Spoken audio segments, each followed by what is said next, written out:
Dobro večer, cenjene gledalke, spoštovani gledalci. Moje ime je Aljuš Pertinač. Kar Janša odredi, to Hojs naredi. Pa tudi, če mora iti za to enotni plačni sistem v javnem sektorju, sicer otrok prve Janševe vlade, pogobe. Ministra Hojsa na tem mestu zgolj prijazno opominjamo, da, ko gre za plače, javni sektor ne odpušča. Vi pa gledate 59. oddajo 4. sezone Faktor na TV3, resnica boli, komentarji še bolj in smrt sovražnemu govoru, svoboda narodov. Danes bomo za vas komentirali. Faktor tedna je Milan Kučan. Milan Kučan, 80-letnik. Milan Kučan je bil prvi predsednik samostojne Slovenije in danes praznuje 80 let. Vse najboljše mu bomo zaželeli z našima stalnima komentatorjema, doktorjem Igorjem Lukšičem in magistrom Bernardom Brščičem. Dobrodošla. Vse najboljše. Ja, pa ne meni, zdaj Kučano verjetno. Igor, kaj je tvoj prvi ali pa najzgodnejši spomin na Milana Kučana? Če pomisliš recimo, s kje se ga ti najprej spomniš? Zdaj si me pa dubu. Ja. Bilo je neke posebne okoliščine. Vse najboljše, zdaj ti vračam. Praznovanje leta 78. Jaz sem takrat se ukvarjal z socialistično mladino Slovenije in ker je bila neka kriza, sem šel brskati neke dokumente in sem najdel neke dokumente z partijske konference leta 72. In tam tisto gledam in evo referat Milana Kučana. Berem jaz tisto, to je bilo neverjetno radikalno stališče v prid mlade generacije. To je bilo prvo srečanje. Čakaj, si rekel leto 72. To je bilo že po obračunu s Kavčičem. On je 72. na CK Jugoslavije govoril nekaj, to je bil tekst, ki je bil objavljen. Takrat sem prvič sploh videl ime Milan Kučan, da to obstaja. Potem sem seveda v istem letu, je bil izvoljen za predsednika parlamenta, skupščine. V živo sem ga videl pa enkrat 82. leta na nekem mladinskem usposabljanju. Takrat je bil že član predsedstva Zveze komunistov Jugoslavije in takrat je name naredil neverjetno vtis. To je bil eden od redkih funkcionarjev z intelektualnim potencialom. Tudi njegove analize, ki so bile takrat, so bile neverjetno v primerjavi s tem, kar je bilo uradno slišati po televizijah, je bilo neverjetno sveže in tako obetavno. Ampak kje je bil Kučan, ker si rekel, da je bil ta referat iz leta 72 v tem obračunu s Stanetom Kavčičem? Na katero stran se je on v bistvu postavil? On je v resnici bil med temi mladimi propulzivnimi silami. Ni bil neposredno v vladi, zato ga to takrat ni zadelo, kot kar je zadelo recimo Kocijančiča ali pa Petriča. Tako da on je bil nekako na varnem pospravljen, tako da ni bil v prvi izpostavljeni bojni liniji. Je pa seveda, to so bili njegovi prijatelji, to je bil njegov krog, tudi generacijsko. Tako da je to dobro preživel takrat. Ja. Bernard, midva sem malo mlajša od Igorja, takrat, ko je on prvič slišal za Kučana, sem bil star recimo 1 leto. Kdaj se pa ti najprej Kučana spomniš? Ja, spomnim se ga iz poznih 80-ih let, ko je bil predsednik predsedstva Centralnega komiteja Zveze komunistov Slovenije iz ekranov, pa potem kot predsednika prvega predsedstva. Užival sem ga pa prvič leta 1992, mislim, da junija, osebno srečal na podelitvi maturitetnih spričeval za abituriente mednarodne mature. Tako da v moji zavesti, kljub temu, da sem mlajši, je razmeroma zelo zgodaj vstopil v ta svet. Pa seveda živo se spomnim leta 90, mislim, da je bil to marec, če se ne motim, 14. kongres Zveze komunistov Jugoslavije, njegov mrk pogled ob njegovi tovarišici Sonji Lokar, ki je cmizdrila ob odhodu iz Beograda.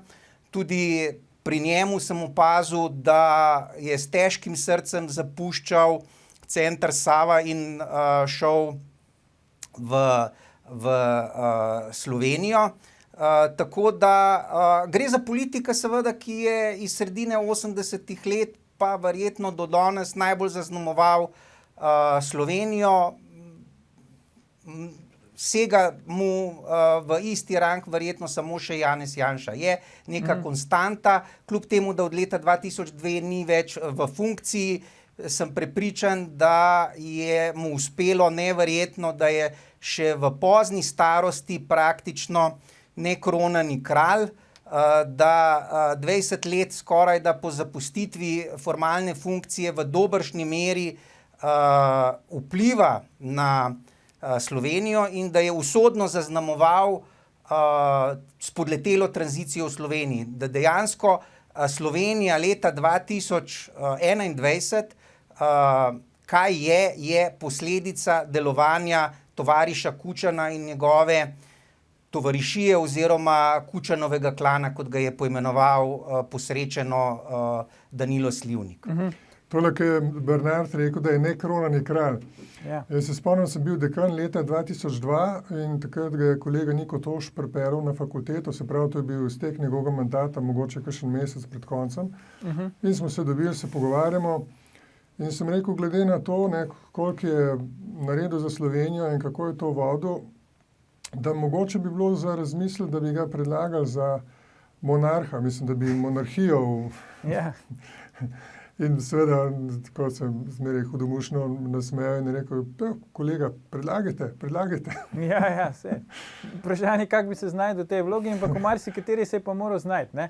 Zdaj, vidimo, vsi trije smo stari, ker se spomnimo tega, o čemer Bernard razlaga, ne, se pravi odhoda iz Sava centra, ampak pustimo zdaj to. Tole me zanima, Igor Bernard, zdaj, predvsem na iniciativo, vsaj tako se zdi navzven, Zorana Jankovića, župana Ljubljane, ne, so Janezu Stanovniku postavili kip, češ oče naroda, potem predsednik republike Borut Pahor pravi Jože Pučnik, nestor slovenske države. Zdaj me pa zanima, kje je tu Milan Kučan, ne? Kaj bo zdaj Milan Kučan, se čaka pač, da bo pokojni, pa bo takrat dobil nek naziv ali je nekak izvisel pri teh nekih nazivih. Čeprav se ga tudi jaz njega najbolj spomnim v teh treh, ki sem jih zdaj naštel, recimo takrat, ko je bil proces osamosvajanja in tako naprej. Ja, veš kaj, se mi zdi, da dejansko so pohiteli s temi nazivi, ker če pogledamo, kdo je vodil proces tranzicije v Sloveniji in zato dobil tudi neko mednarodno priznanje in pripoznanje, ne, to je bil Kučan. Od leta 86 naprej, ti spopadi potem z Miloševićem. On je bil šef prej in po, ne? Se pravi, bil je šef do samostojnosti in potem je bil naprej. To je ena od stvari, ne, ki ga res odlikuje. On je edini reformator socializma, ki je potem bil na neposrednih volitvah izvoljen tudi v novem sistemu. Edini. Ne? In to je sicer... Ja, trikrat zapored, največkrat, kolikor je lahko bil, glede na funkcijo. Ja, ampak gre za to, da ta sprememba sistema je vse odnesla. Tudi recimo tega Madžara, ki je zadnje leto prišel gor kot veliki reformator, na volitvah je pogorel. Gorbačov je dobil 3% na volitvah, ne, proti onim kandidatu. Tlele po Balkanu Račan ni dobil nič, ne, pa je kljub temu, da je vodil. Tako da to je ena posebna figura in gotovo je treba priznati, da je to peljal zelo dobro, da je peljal kot nekdo, ki je bil narejen pravzaprav najboljši možen človek, ki je to lahko peljal, ker je imel dobre informacije in povezave v jugi, bil je dobro informiran o mednarodnem položaju Slovenije, tako da je lahko ta prave odločitve sprejemal. Recimo zdaj marsikdo mu očita, kako je pozno javno priznal, da je za razdružitev, ampak njemu pa je bilo jasno že prej.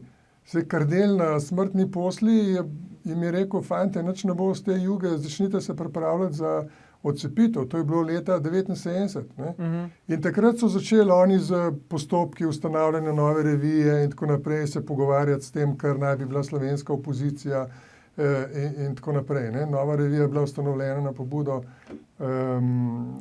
CK-ja, ne? In so potem to peljali kot samostojno iniciativo in tako naprej. Okay, pa smo zdaj to. Skratka, oni so vedeli, ne, in on je vedel, bil je v samem jedru Jugoslavije po Titovi smrti in tisto obdobje od 82 do 86 je videl, da ste Jugoslavije ne bo nič, zlasti pa potem, ko je prišel Milošević na oblast. In samo vprašanje, kako prideti iz tega ven, tako da ne bomo mi upotegnjeni v Balkansko vojno in da bomo dobili mednarodno priznanje. Ker če bi mi bili pripoznani od glavnih akterjev za te, ki so razbrazdali zgodbo, to, kar so nam nekateri poskušali potakniti, in tudi eni so to tako razumeli. Ne, recimo socialdemokrati nemški so to tako razumeli. Tudi ZDA v štartu, ne? Tudi govorim zaradi tega, ker smo imeli konsekvence. Ne. Nemški socialdemokrati niso naše socialdemokracije podpirali do leta 1998, zaradi tega, ker so smatrali, da smo slovenski socialdemokrati, oziroma prej komunisti, krivi za razpad Jugoslavije.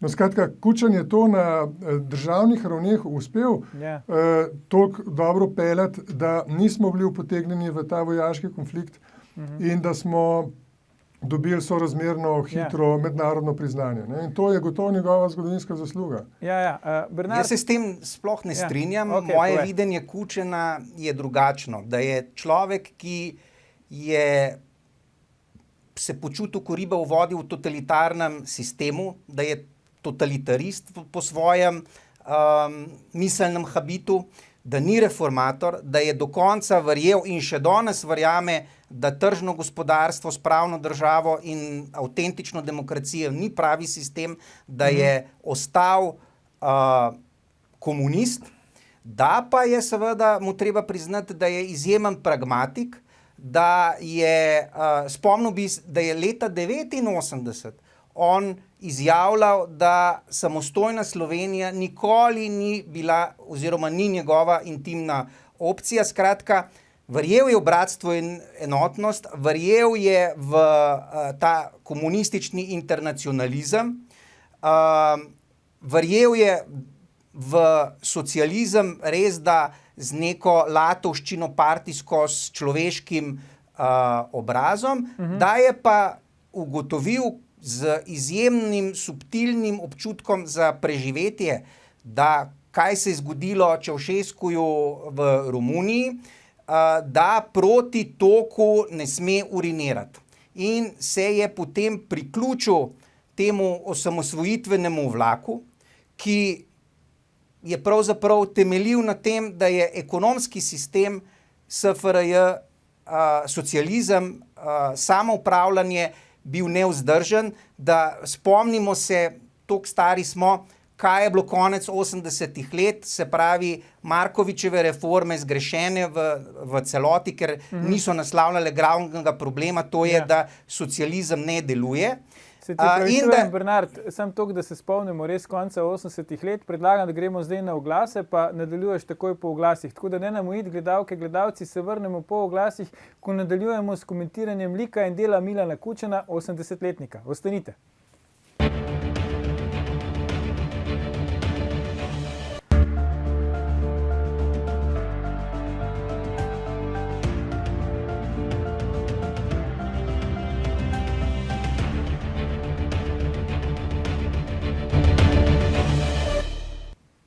Dobrodošli nazaj. Z nami sta še vedno Igor Lukšič in Bernard Brščič, komentiramo pa Milana Kučana, 80-letnika. Bernard, predno smo šli na oglase, si končal pri zgrešenih Markovićevih ekonomskih reformah konec 80-ih let prejšnjega stoletja. Izvoli. Ja, skratka, ekonomija je bila na tleh, vedel se je, da tako več ne gre naprej. Kučan je hotel Jugoslavijo do konca ohraniti, ni pa, kot rečeno, mogel iti proti toku, proti dogajanju v Sloveniji. Upomnil bi tudi na njegovo sporno vlogo pri osamosvajanju ob aprilskem prevzemu oblasti Demosa. Potem maja pride do razorožitve teritorialne obrambe, kjer on en teden odlaša z zanikanjem ukaza generala Hočevarja, se pravi, da je on delal vse, da bi pravzaprav Jugoslavija obstala, ko pa je videl seveda, da je projekt v celoti onstran popravila, je pa presedlal, ker se je zavedal, da ogroža svojo eksistenco in eksistenco Rdeče tovarišije, se pravi partije. Se pa v celoti strinjam, da on z partijskega vidika je izjemno uspešen politik. Tega mu nihče ne očita. Uspelo mu je nenazadnje 3-krat biti predsednik, če računamo še tiste prvi 2 leti kot predsednik predsedstva. Potem praktično je ohranil status quo v državi.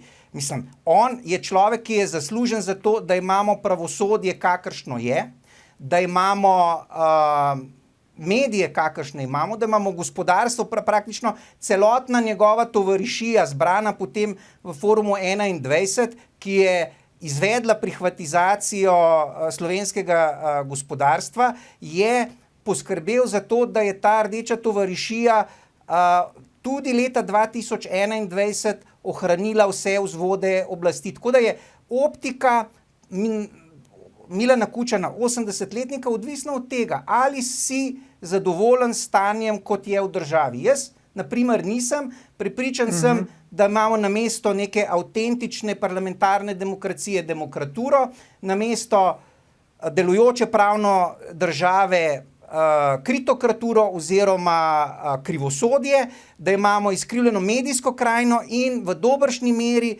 je zaslužen za to Milan Kučan, tudi zaradi tega, ker mu je uspelo ohraniti to neformalno moč.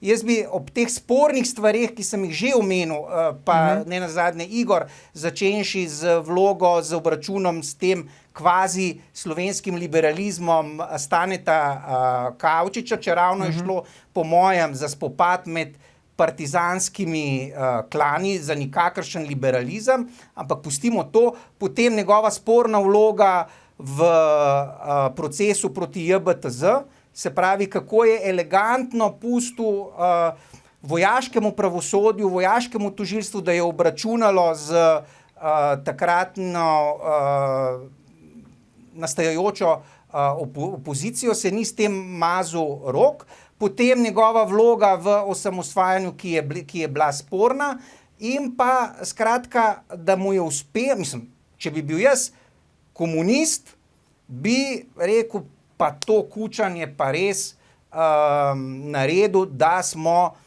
tudi potem, ko smo se stopili z oblasti, ohranili oblast. Se pravi, da je dal vtis takim kot sta vidva, da je reformator, v bistvu je pa naredil vse, da ob vsem tem perju, ki je frčalo, se v državi ni spremenilo zelo veliko. Zakaj ne? Zaradi tega, ker vidva sta oba bila v partiji, da so te partijske celice na univerzi, v bolnicah, na sodiščih praktično ostale nedotaknjene. Da obstaja nek neformalen sistem oblasti od leta 90, ko je prišlo do družbeno-ekonomskih sprememb, s katerimi on upravlja. Zdaj, jaz nisem tisti, ki bi rekel, Milan Kučan v bunkerju murgalskem upravlja vse sfere življenja. Daleč od tega, da boš ravno to rekel. Zdaj ne, čakal, daleč od tega, da bom to rekel in da lahko, da je veliki lutkar, ki ima na vse vpliv. Ja. Sem pa prepričan, da so vsi te politični projekti post, recimo 2000, ko ni imel nobene formalne funkcije. Zoran Janković je njegov produkt, Alenka Bratušek njegov produkt, Marjan Šarec njegov produkt. Skratka, prepričan sem, da na levici ne more nastati ničesar, kar nima imprimatorja, vodja Kučanovega klana, se pravi Milana Kučana. In to leta 2021. Zdaj, a je to mu govoril prid? Jaz mislim, da je po svoje to velika grenkoba, da 80-letnik mora posegati v družbene razmere, da praktično ni predal krone recimo Tonetu Ropu, Zoranu Jankoviću, da vsi ti mladi, nedebudni, mafijski aspiranti, ki so si želeli prevzeti vodenje tega levega pola, praktično se niso izkazali za vredne tega in da po svoje je to eden večjih njegovih neuspehov, da še kot 80-letnik sem prepričan, da so njegovi prstni vtisi tudi pri recimo tej burek koaliciji zelo vidni. Jaz prepričani pač prideš do prepričevanja in kar verjameš, pač verjameš. Ne.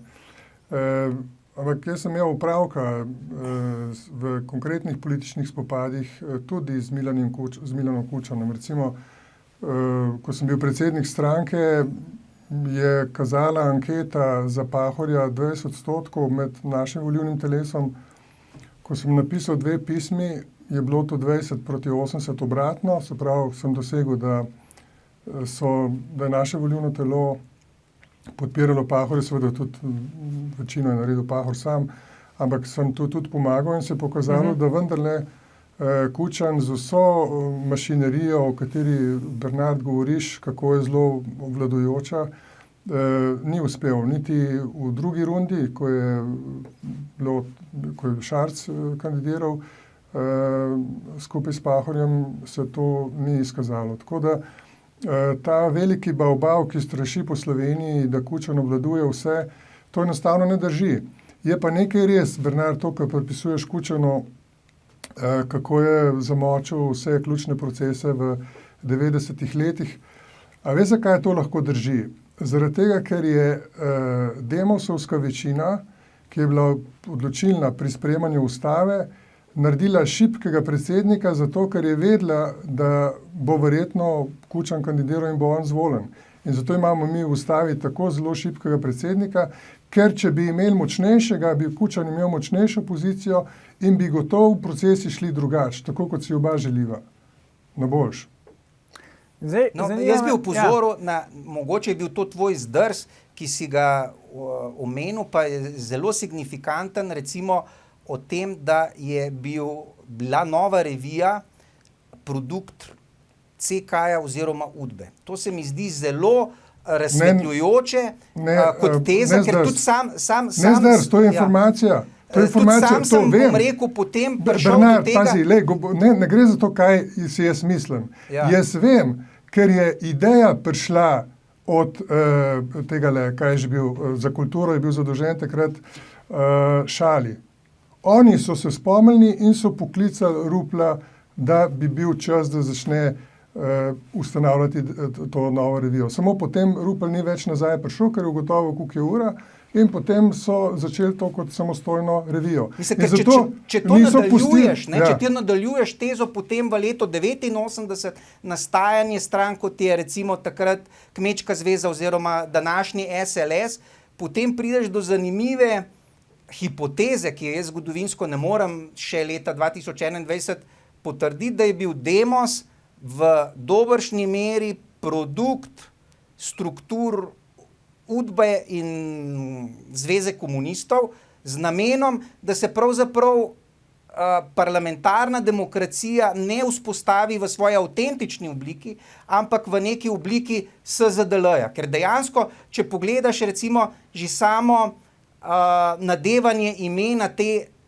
KUL koalicije, se pravi koalicija ustavnega loka, imaš praktično znotraj vse pokrito s SZDL-jem. Se pravi, ta pluralizem samoupravnih interesov, tisto, kar mene moti, recimo pa verjetno tebe tudi kot politologa, da nismo v zadnjih 30 letih dejansko uspeli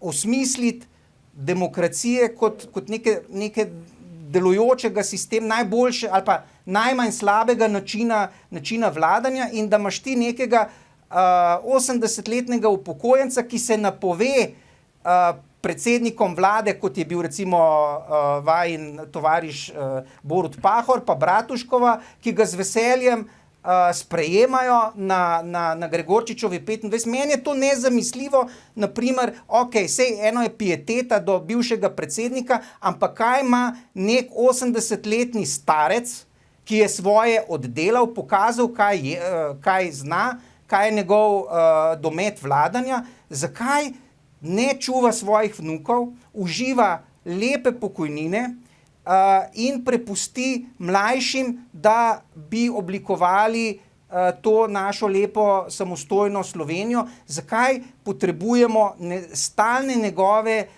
intervencije? Jaz zdaj z njegovega vidika sicer razumem, da mora biti zelo vesel zaradi tega, ker se ta slovenska država v zadnjih 10 letih izjemno v levo orientirala, ampak to ne v neke take socialdemokratske orientacije, kot sta morda vidva zagovornika, ampak nekih prosulih idej, se pravi negativnih obnavljanje jugonostalgije, obnavljanje nekih propadlih idej centralno-planskega socializma in po svoje, mislim, bo ob njegovi smrtni uri sem prepričan, da bo zelo zadovoljen zaradi tega, ker je mu uspel to državo z mojega vidika v celoti zavozati.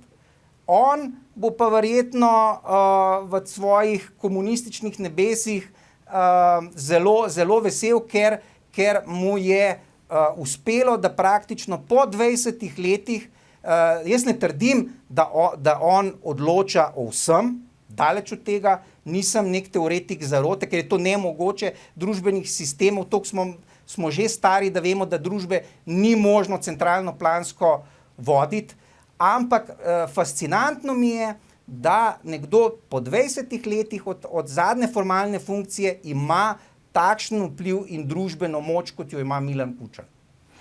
Bernard, jaz sem bil v politiki in ti moram reči, da ne glede na to, na kateri strani je kdo, če je poosebljenje neke izkušnje državniške, sem se rad z njim pogovarjal, neverjetno, recimo bil je predsednik vlade Anton Vratuša, leta 1979, zelo mehno obdobje, ampak izkušen v tudi svetovni politiki, mednarodnih odnosih.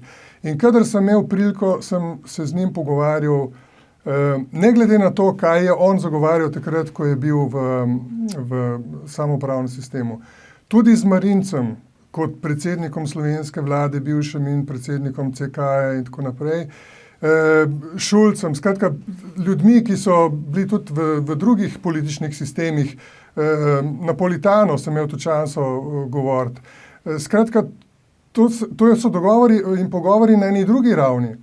A veš, tle se dela neka fama, da Kučan intervenira v politiko na tak način, kot si ti rekel, ampak vsak, ki išče rešitve na ravni države, mu je dobrodošel sogovornik prav vsak, ki je s to državo karkoli kdaj počenjal.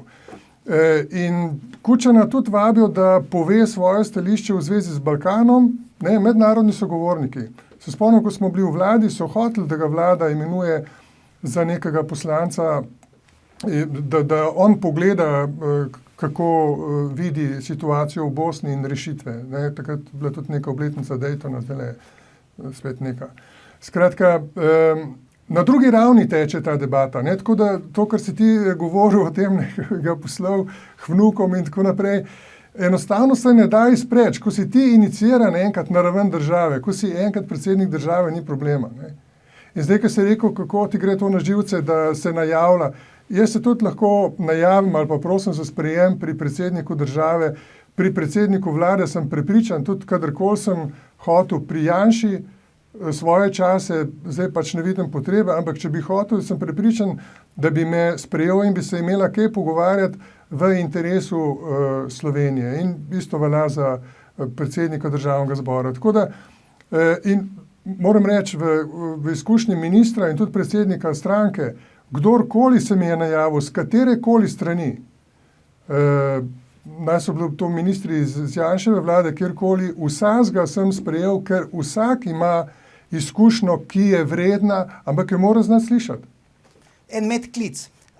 Vajin kolega Borut Pahor, predsednik države, je izpričal, da je v času, ko je bil predsednik vlade, se k njemu najavil Milan Kučan in rekel, naj odstopi, ker bo Zoran Janković ga zamenjal. In potem ni hotel odstopiti.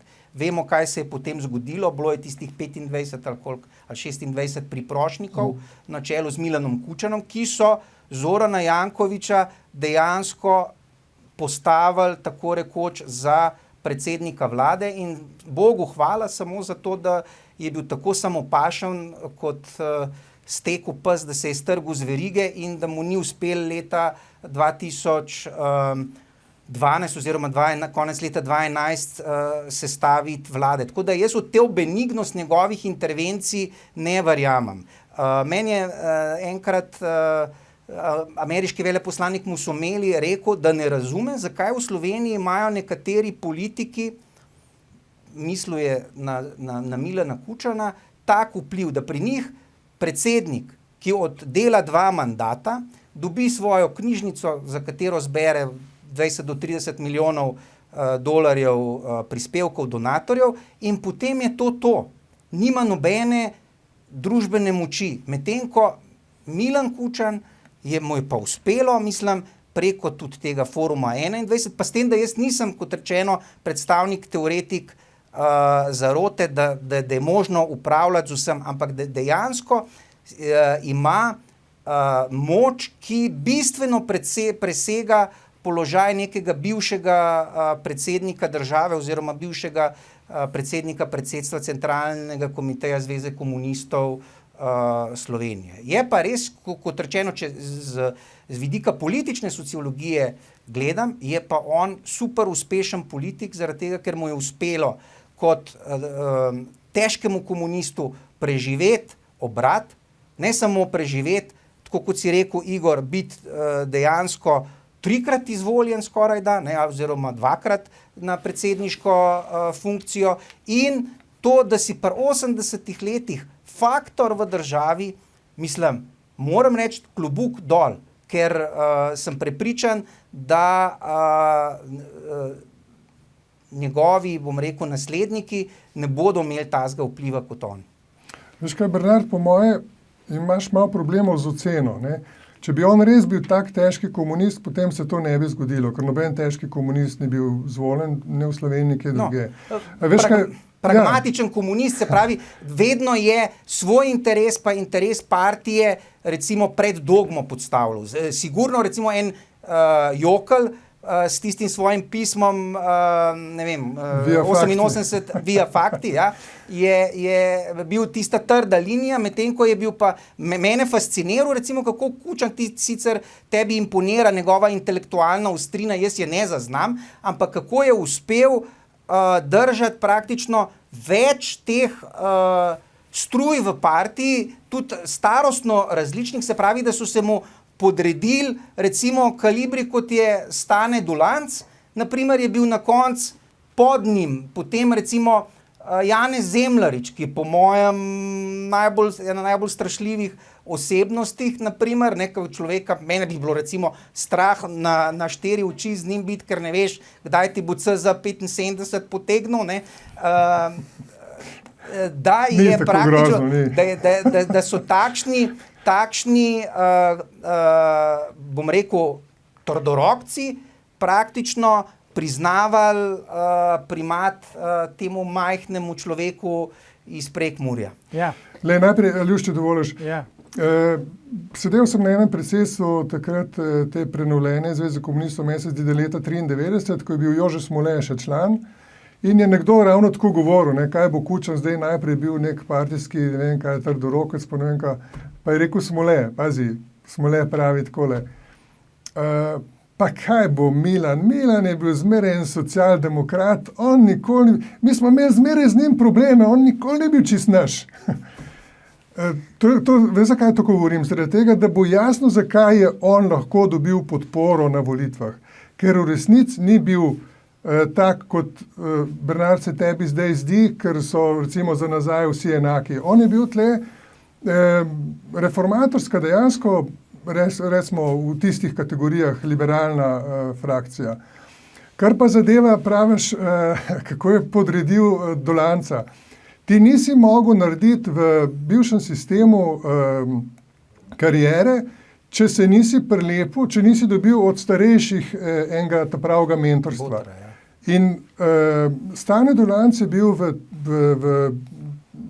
nek boter, čeprav mi ga imamo kot velikega trdorokca, ampak zgleda, da pri nekaterih idejah je podpiral ta del mlade generacije in je jo ščitil, ker vem, ker so mi prepodvajali eni drugi, ne, kako so Milana Kučana poskušali odstraniti, ker je bil preveč nezanesljiv, govorim zdaj o tej stari gardi, in ga je Stane Dolanc pa verjetno še kakšen, se pravi, ta liberalni del zaščitil. Zato sta prijateljevala in tega Kučana ni skrival in se pogovarjala, ker je pa vendarle Dolanc bil v 70-ih in potem pol 80-ih let eden od špic jugoslovanskih funkcionarjev, ne, ki so imeli neko izkušnjo in se je dalo pri njem kaj naučiti. Zdaj, da še jaz malo svojo plačo zaslužim, bi še eno vprašanje postavil v današnji oddaji.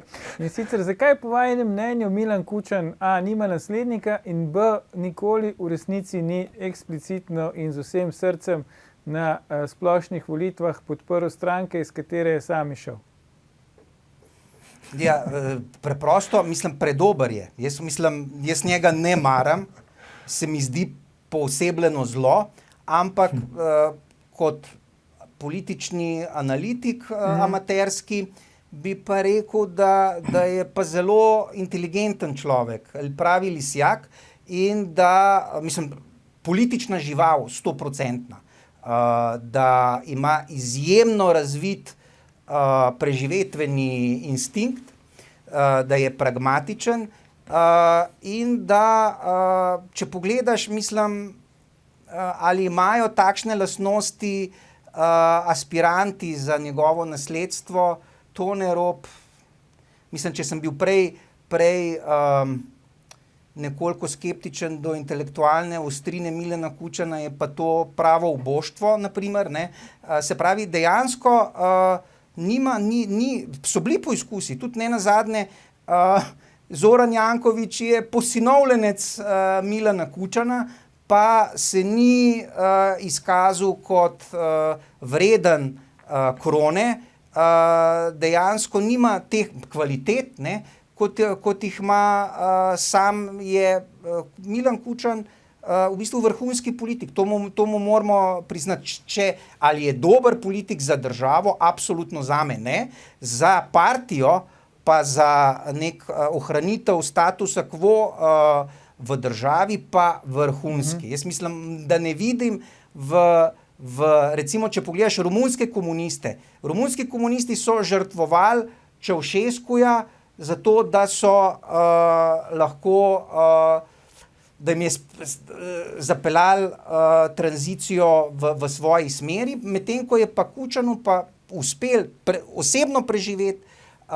praktično vse družbene sisteme, ohraniti nedotaknjene, vzpostaviti nek zelo čuden sistem parlamentarne demokracije, neko, bom rekel, SZDL-jevsko demokracijo in nisem nevtralen, kot rečeno, ampak mislim, da je na koncu dneva ocena njegovega dela za Slovenijo zelo negativna. Razumem pa, da vidva kot njegova partijska tovariša to ocenjujeta drugače. Ne gre tu zdaj za partijsko pripadnost, če dovoliš, Aljuš. Ne gre za partijsko, ampak gre za fakte. Poglejmo, kako je Slovenija pod njegovim vodstvom prišla v demokracijo, kako je bila pripravljena, kakorkoli že, ampak najboljš verjetno od vseh bivših socialističnih držav, kako je v primerjavi z drugimi državami prišla potem naredila prve korake, kako je to tranzicijo peljala. Govorim primerljivo, seveda tle so bili interesi mednarodnih skupnosti in te analize pač enostavno niso še narejene, kako so precej pomanjkljive, da bi videli, kateri centri moči so tle delovali. Eno je gotovo. Njegova vloga je pa gotovo pozitivna. Današnje oddaje konec, vidim, da bomo morali Milanu Kučanu 80-letniku še kakšno posvetiti, zakaj pa ne. Za danes pa dr. Igor Lukšič, magister Bernard Brščič, najlepša hvala za vajine komentarje. Gledalke, gledalci, to je bil Kučanov že 516. Faktor na TV3. Mi pa se v živo spet vidimo prihodnji ponedeljek, ko bomo komentirali konstruktivno nezaupnico. Ali sploh bo in proti komu dejansko. Ne zamudite in ne pozabite. Ni vseeno, kdo kaj reče.